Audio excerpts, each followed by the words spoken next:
Si Senate President Vicente Soto III naniniwala pong walang dahilan para magkaroon ng pagpapalit ng liderato dyan sa may mataas na kapulungan. May update dyan si Bombo Angelo Aganan. Bombo Genesis Bombo Jai, sinabi ni Senate President Vicente Tito Soto III na wala siyang nakikitang dahilan upang magkaroon ng pagpapalit ng liderato sa Senado at iginiit na maayos niyang ginagampanan ang kanyang tungkulin bilang pinuno ng mataas na kapulungan. Sa pagharap ni Soto sa media ngayong araw, binigyang diin niya na wala siyang nakikitang seryosong problema o reklamo mula sa hanay ng mayorya kaugnay ng kanyang pamumuno. Giit ng Senate President, agad nilang pinag-uusapan o tinutugunan ang anumang isyu sa loob ng kanilang hanay. Pinabulaanan din ni Soto ang aligasyong may mga senador, partikular na mula sa minority bloc, na umano'y nagrereklamo ng hindi pantay na pagtatrato sa Senado. Kaugnay nito, nilinaw ni Soto na wala ring problema sa kanyang pamumuno ang mga senador sa minority bloc. Ayon sa kanya, ang ugat ng mga usap-usapang tungkol sa pagpapalit ng liderato ay maaaring nagmula sa kumalat na hindi pa opisyal at partial report ng Senate Blue Ribbon Committee kaugnay ng mga umano'y maanwalya sa flood control projects. Kaugnay niyang pakinggan natin na naging pahayag ni Senator Vicente Tito Soto III. Ako nakikita ang dahilan para magpalit ng leadership kasi ang tanong dapat doon, may atraso ba ako?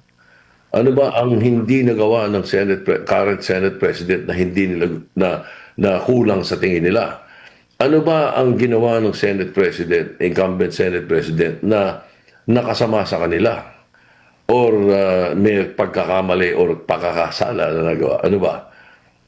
Kung wala, alam mo na, iba mga dahilan, di ba?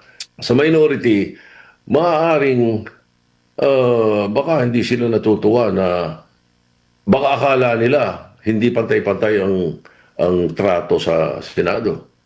Yun lang ang nakikita ko. Pero pantay-pantay, definitely. Maliwanag yung sinabing walang problema sa akin. Maliwanag yun.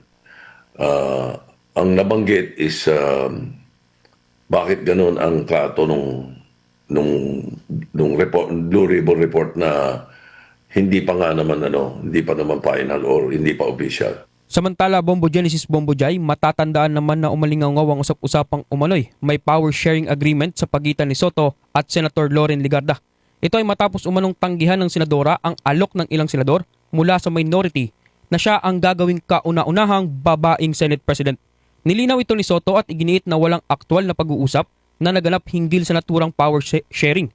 Ayon sa kanya, biro-biroan lamang umano ang lumabas na pahayag.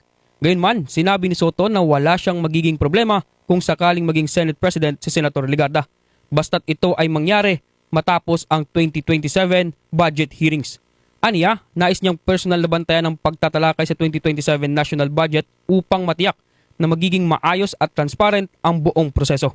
Muli, ang tinig ni Senator Vicente Tito Soto III.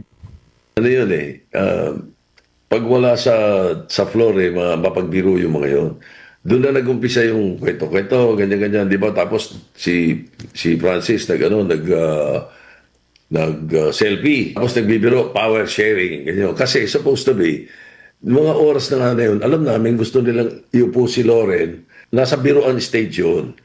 Di, sabi ni Mix, si Mix yung nagsabi ngayon, sabi niya, before your term ends, next year, pag nakalipat na tayo, or 2028, pag nakalipat na tayo.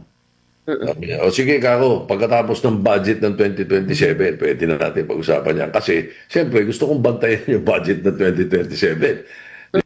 Sa huli, sinabi ni Soto na hindi siya nasaktan o nabahala sa mga tangkang pagpalit sa kanya bilang Senate President.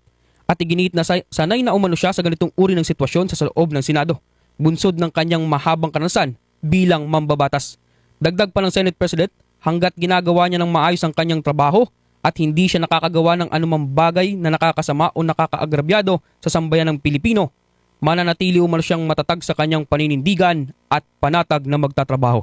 At yan ang ulat mula dito sa Senado. Ito si Bombo Angelo Aganan, and this is Bombo Radio Philippines, the #1 and most trusted source of news and information. Basta Radio, Bombo! For the most trusted source of news and information, visit our website at www.bomboradio.com. Follow us on Bombo Radio mobile app, Facebook, YouTube, TikTok, and X, formerly Twitter. Like, share, and stay connected anytime. anywhere.